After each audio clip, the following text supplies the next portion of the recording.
저는 지난 수요 기도회 시간에 여러분과 함께 잠언 말씀을 가지고 변화와 보상을 얻으라는 제목으로 말씀의 은혜를 나누었습니다. 무슨 내용인지 기억 잘 안 나시죠? 하나님께서 잠언 말씀을 주신 목적은 우리의 삶의 환경이나 여건을 바꾸는 데 있는 것이 아니라 사람을 변화시키기 위해서 주셨다고 말씀을 전해드렸습니다. 사람을 새롭게 변화시켜서 어떠한 여건이나 환경 속에서도 복되고 존귀한 인생을 살아갈 수 있도록 하나님께서 지혜의 말씀을 주신 것이 바로 잠언이라고 말씀드렸습니다. 그래서 어느 누구나 잠언 말씀을 읽고 그 말씀대로 순종하면 반드시 하나님께서는 변화와 보상을 주신다라고 말씀하십니다. 오늘 본문 말씀을 중심으로 저는 주도권을 나타내라 라는 제목으로 잠언의 말씀의 은혜를 함께 나누고자 합니다. 주도권을 나타내라 라고 했는데 주도권이 뭡니까? 여러분이 잘 아시다시피 주도권은 어떤 일을 앞장서서 행하거나 어떤 문제를 해결하기 위해서 적극적으로 고민하고 행동하는 것을 말합니다. 여러분, 우리는 살아가면서 수많은 문제들을 만나죠. 그 문제들 앞에서 우리는 어떻게 반응하고 어떻게 대처해야 합니까? 여러분은 어떻게 반응하고 어떻게 대처하십니까? 예수님께서 우리에게 이런 말씀을 주셨습니다. 할 수 있거든이 무슨 말이냐? 믿는 자에게는 능치 못할 일이 없느니라 라고 하셨습니다. 어떤 문제든지 믿음을 가지고 적극적으로 대처하고 행동하라고 말씀하십니다. 약속의 땅을 믿음으로 바라보고 반응했던 저 여호수아와 갈렙처럼 말입니다. 누가복음 16장에 보면 예수님께서 말씀해 주신 비유가 있는데 우리가 잘 알고 있는 불의한 청지기 비유입니다. 오늘 말씀의 주제인 주도권에 관한 메시지를 그 비유에서 우리가 깨달을 수 있는데 그 비유는 이렇죠. 옛날에 어느 한 부자가 자기 전 재산을 한 청지기에게 맡겼습니다. 그런데 한동안 착실하게 일했던 청지기가 주인의 재산을 자기 마음대로 한다는 소문이 부자의 귀에 들렸습니다. 부자는 즉각 사실을 파악하며 나섰습니다. 소문이 사실인 것을 확인한 부자는 그 청지기에게 단호하게 말했습니다. 들리는 말이 좋지 않으니 당장 짐을 싸서 나가거라. 그 청지기는 깜짝 놀랐습니다. 이제 어떻게 하지? 나는 어디로 가야 하나? 이제 뭘 먹고 살아야 하나? 상황이 절박해지자 머리에서 기발한 계획이 나왔습니다. 그는 주인한테 빚진 자들을 일일이 불러서 빚을 깎아주겠다고 말했습니다. 채무증서를 가져와서 빨리 당신이 진 빚의 반만 여기에 쓰시오. 또 다른 채무자에겐 채무증서를 가져와서 20%를 깎아 쓰시오 라고 말했습니다. 그가 그렇게 한 것은 일자리를 그가 잃은 뒤에 그 채무자들이 혹시 자기를 도와주지 않을까 하는 바람에서 그렇게 한 것입니다. 그 청지기는 주인 모르게 빚을 깎아주었고 채무자들은 삭감된 빚을 갚았습니다. 그리고 그는 일자리를 잃었습니다. 당시 예수님의 비유를 점잖게 듣고 있던 그 사람들은 결론이 나오기를 기다렸을 것입니다. 그러다가 막상 예수님의 결론이 나오자 여기저기서 웅성거리는 소리가 들렸습니다.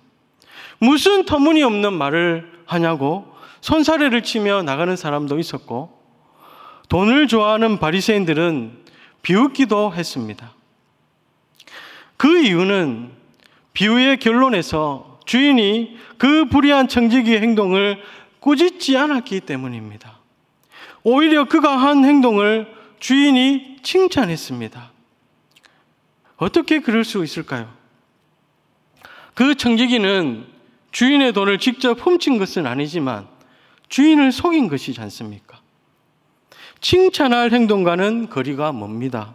그럼에도 불구하고 주인은 그 불의한 청지기에게 이렇게 말했습니다. 사실 너의 상황이 어려웠는데 몇 가지 대책을 생각해냈고 지혜롭게 문제를 해결했으니 칭찬받을 만하다라고 말입니다. 여러분, 이 예수님의 비유는 윤리에 관한 말씀 비유가 아닙니다. 정직하게 행동하지 않은 것은 당연히 잘못한 것입니다. 예수님께서는 이 비유를 통해서 영생과 재물에 관해서 말씀하셨고 한 가지 면에서 그 청지기를 칭찬하시는데 바로 주도권을 가지고 문제를 해결했다는 점입니다.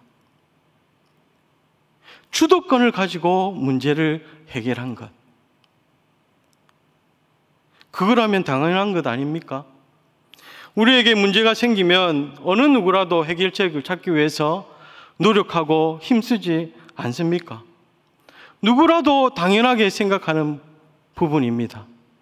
근데 여러분, 실제로 주도권을 가지고 문제를 해결하려고 고민하고 행동하는 사람이 모두 다가 아니더라고요.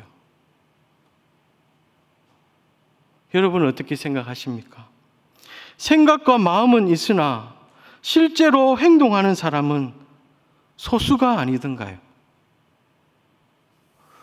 많은 사람들이 자신의 인생에 찾아오는 실패와 좌절, 그리고 억울한 일에 대해서 불평하는 것을 쉽게 생각합니다. 여러분은 어떻습니까? 여러분의 삶 속에 어떤 문제가 생기면 주도권을 가지고 그 문제를 해결하기 위해서 얼마나 고민하고 노력하십니까? 가정에서, 직장에서, 일터에서, 나아가 우리가 살아가고 있는 이 나라에서, 우리가 예배드리고 섬기며 봉사하는 우리 교회에서 어떤 문제가 생기면 해결하기 위해서, 여러분은 해결하기 위해서 힘쓰는 편이십니까? 아니면 불평하며 누군가가 해결해 주길 기다리시는 편입니까? 사람들은 이런 생각을 합니다. 언젠가는 아침에 일찍 일어나는 사람이 되겠지. 언젠가는 새벽기도 가겠지. 언젠가는 공부를 잘하게 되겠지. 언젠가는 직장에서 상사가 나를 알아주겠지. 언젠가는 완벽한 배우자가 내 앞에 나타나겠지. 언젠가는 부부관계가 좋아지겠지. 언젠가는 자녀들이 더 이상 문제를 일으키지 않겠지. 언젠가는 저 먼지가 쌓여있는 성경을 읽겠지. 언젠가는 기도하겠지. 여러분, 정말 언젠가는 그렇게 될 것이라고 생각하십니까? 근데 우리 인생이 그렇게 생각하는 대로 쉽게 이루어지던가요? 언젠가는 되겠지. 누군가는 하겠지. 어떻게는 되겠지. 우리에게 이런 모습이 있습니다. 그래서 저는 오늘 잠언 말씀을 통해서 여러분과 함께 나누고 싶은 지혜가 바로 이것입니다. 우리의 삶 속에서 일어나는 모든 문제에 대해서 우리가 안일하게 대처하는 것이, 안일하고 게으르게 대처하는 것이 아니라 그 문제를 해결하기 위해서 주도권을 나타내며 살아가는 것. 이것이 하나님께서 우리에게 바라시는 모습이라는 것입니다. 문제가 생기면 모든 문제 해결자이신 하나님 아버지 앞에 나아가서 구하고 찾고 적극적으로 두드리는 것이 하나님께서 우리에게 원하시고 바라시는 모습이라는 것을 우리가 명심하고 기억하실 수 있기를 진심으로 바랍니다. 오늘 본문 말씀에서는 우리가 주도권을 나타내며 살아가는데 큰 걸림돌이 되는 그 게으름과 안일함에 대해서 가르쳐 주시는 말씀입니다. 땅 위에 살아가는 개미의 모습을 보고 게으르고 안일한 자가 되지 말라고 말씀하고 계십니다. 첫 번째로 여러분, 우리가 주도권을 가지고 살아가기 위해서는 게으른 자가 되지 말아야 하는 것입니다. 게으른 자가 되는 첫 번째 단계는 미루는 것입니다. 내일 하지 뭐, 나중에 하지 뭐. 우리 9절에서 11절 말씀을 우리 같이 한번 읽어보도록 하겠습니다. 시작. 게으른 자여, 내가 어느 때까지 누워 있겠느냐? 내가 어느 때에 잠이 깨어 일어나겠느냐? 좀 더 자자, 좀 더 졸자.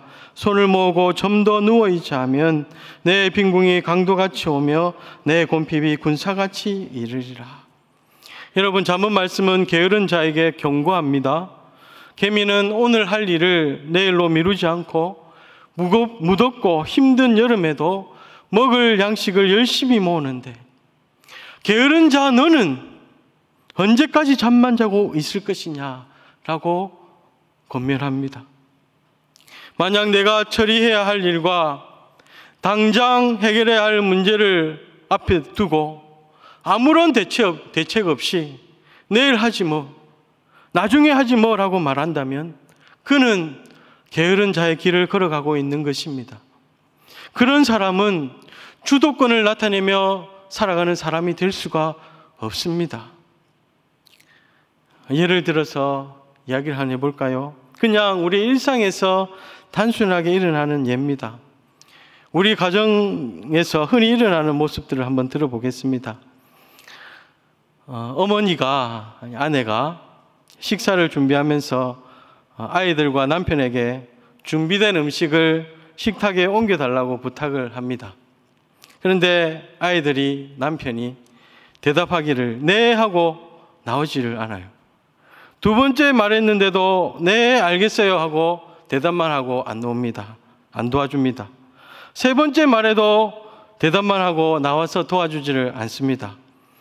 여러분, 이럴 때는 어떻게 해야 됩니까? 여러분은 어떻게 하십니까? 어떻게 하세요? 굶겨버려요? 어떤 어머니는 내가 말하느니 차라리 내가 하지 뭐, 내가 한다 이라고서 다 하고 어머니가 아내가 해버리죠. 아침에 일어나라고 깨워졌는데 대답만 하고 일어나지를 않습니다. 두 번, 세 번 말해도 일어나질 않습니다. 여러분, 이럴 때는 어떻게 해야 합니까? 여러분은 어떻게 하십니까? 어떻게 하세요? 물을 뿌려버리세요. 우리 구역장님 중에 한 분은 구역 식구가 말을 너무 안 들으면 나는 울어 뿌립니다, 이렇게 얘기하시더라고요. 여러분, 자녀가 말을 안 들으면, 배우자가 말을 안 들으면 단호하게 말해줘야 합니다. 지금 당장 하거라. 지금 당장 일어나거라. 지금 당장 하세요. 지금 당장 일어나세요. 그러면 부부싸움이 일어날까요?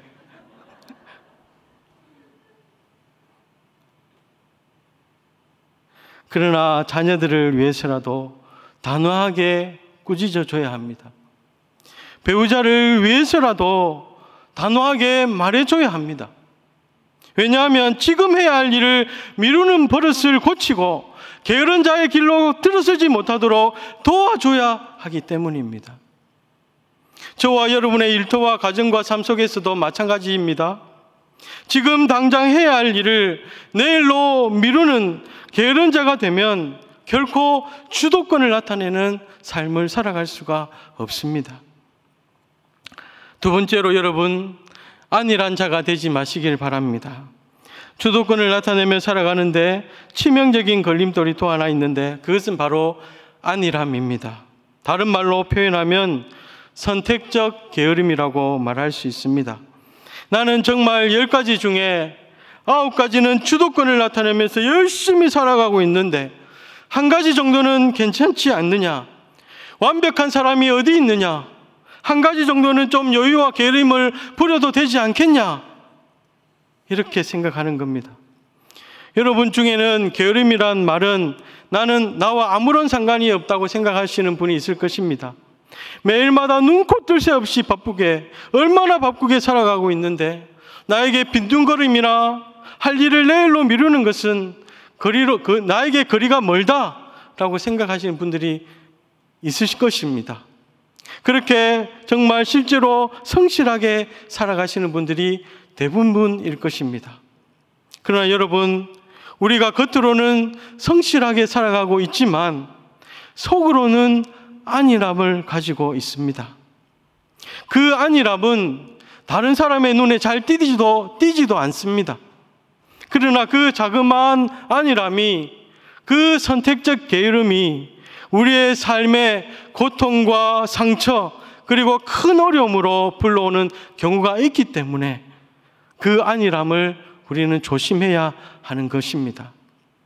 예를 들어 보면요, 사회생활 속에서 주도권을 나타내며 열심히 살아가고 있지만 아내와 자녀들의 정서적 필요에 형편없이 반응하는 남편과 아빠,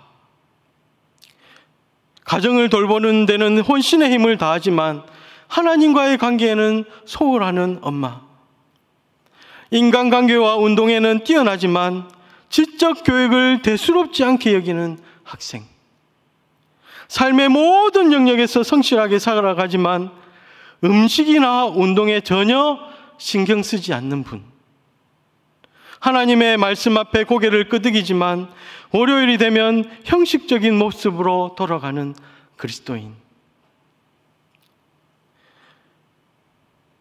우리 안에 이런 모습은 없습니까? 여러분, 구약 성경에도 안일함으로 인해 말년의 고통과 파멸을 경험한 지도자가 있었습니다. 그 지도자의 이름은 엘리 제사장이었습니다. 사람들은 그의 삶을 높이 존경했습니다.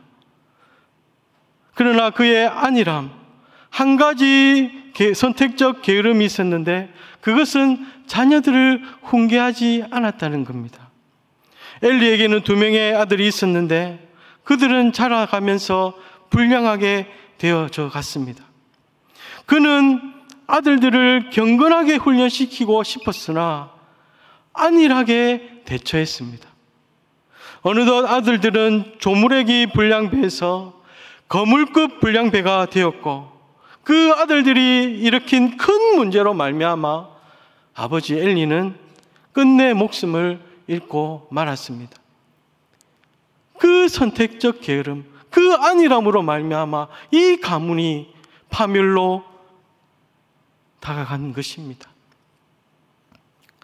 성도 여러분, 우리 안에, 저와 여러분 안에 게으름과 안일함이 있다면 하나님께서 영광 받으시는 삶을 온전히 살아갈 수가 없습니다. 내 안에 어떤 게으름이 있는지, 내 안에 어떤 안일함이 있는지 스스로를 돌아보시고 그 문제를 하나님 앞에서 해결하실 수 있기를 진심으로 바랍니다. 마지막으로 오늘 말씀을 우리의 삶에 적용하고 실천하는 부분입니다. 주도권을 나타내는 삶을 살아가라. 여러분, 지금 현재 우리에게 가장 실제적이고도 시급한 3가지만 한번 살펴보도록 하겠습니다. 먼저는 화목한 인간관계를 세워나가는데 여러분이 주도권을 나타내시길 바랍니다. 로마서 12장 18절 말씀 우리 한번 같이 한번 읽어보겠습니다. 시작. 할 수 있거든 너희로서는 모든 사람과 더불어 화목하라. 여러분, 할 수 있거든 이란 말에는, 이 말씀의 맥락에는 화목한 인간관계를 이루기 위해서 비록 이해하고 용납하기 힘들지라도 최선을 다하라는 의미가 있는 줄 믿습니다. 여러분은 서로가 마음이 지금 상해서 소원해진 관계를 나 몰라라 하고 있지는 않습니까? 그런 관계가 지금 있지는 않습니까? 언젠가는 풀리겠지. 언젠가는 어떻게 되겠지. 그런 안일한 마음으로 그 관계를 그냥 놔두고 있는 것은, 놔두고 있는 관계는 없습니까? 여러분, 그렇지 않습니다. 그냥 놔두면 그냥 그대로 가는 것입니다. 여러분이 주도권을 가지고 화해의 노력을 하실 수 있기를 바랍니다. 두 번째로, 어떤 일을 하든지 여러분이 주도권을 가지고 일하시기를 바랍니다. 골로새서 3장 23절에 우리 이런 말씀이 있습니다. 우리 같이 한번 읽어보겠습니다. 시작. 무슨 일을 하든지 마음을 다하여 주께 하듯 하고 사람에게 하듯 하지 말라. 무슨 일을 하든지 사람을 위해서가 아니라 하나님을 위해서 하듯이 주도권을 나타내면서 최선을 다해라고 하나님 우리에게 말씀하십니다. 오늘 본문 7절 말씀에 보시면 계미는 두령도 없고 감족자도 없고 통치자도 없으되 먹을 것을 여름 동안에 예비하여 추수 때에 양식을 모으느니라 했습니다. 계미는 누가 보든 안 보든 상관없이 먹을 양식을 모으기 위해서 열심히 일합니다. 직장과 일터에서 남을 의식해서 일한다면, 학생이 학교에서 선생님께 보여주려고 공부한다면, 아무도 보는 사람이 없다면, 아무도 뭔가 일을 주는 사람이 없다면 어떻게 하겠습니까? 여러분이 하는 어떤 일들도, 여러분이 가정에서, 일터에서, 학교에서, 교회에서 내가 사람을 위해서 하는 것이 아니라 하나님을 위해서 한다는 마음을 가지시고 그렇게 주도권을 나타내시기를 바랍니다. 그것이 주도권을 나타내는 귀한 삶입니다. 세 번째로, 그리스도인으로서 영적 주도권을 회복하기를 바랍니다. 이것이 지금 현재 우리에게 가장 시급한 주도권을 나타내야 할 부분입니다. 복음이 이 땅에 들어왔을 때 이 땅 조선은 우상과 인습에 묶여있던 어두운 나라였습니다. 복음을 전하는 선교사들을 경계와 의심과 멸시와 천대함으로 대했던 나라였습니다. 그런데 하나님께서는 크신 은혜를 우리 이 땅에 베풀어 주셨습니다.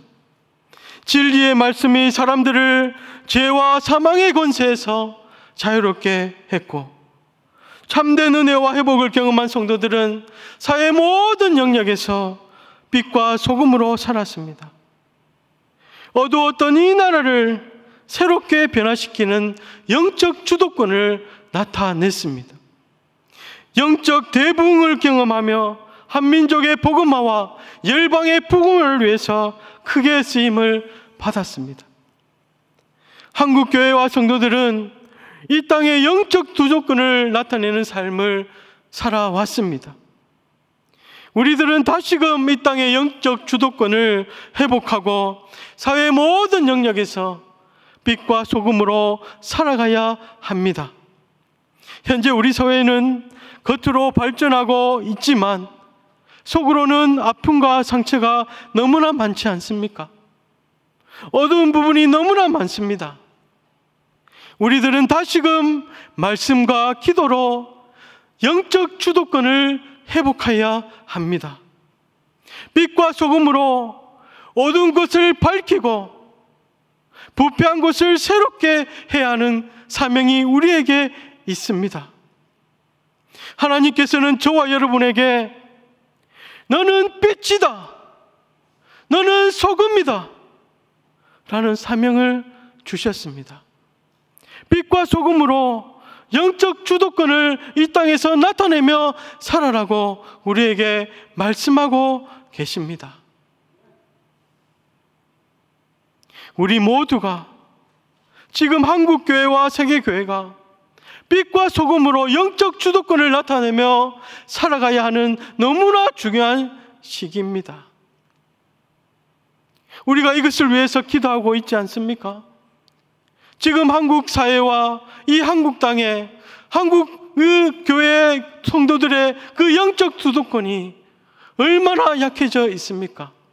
하나님은 우리에게 이 어두운 땅을 변화시키는 영적 주도권을 주시고 그 사명을 우리에게 주셨는데, 우리는 다시금 이 사명을 회복하고 이 땅과 열방의 회복과 부흥을 위해서 다시 일어나야 하는 것입니다. 여러분, 저를 한번 따라해 보시겠습니까? 나는 빛이다. 나는 소금이다. 빛과 소금으로 영적 주도권을 나타내자. 하나님께서 저와 여러분에게 주시는 메시지인 것입니다.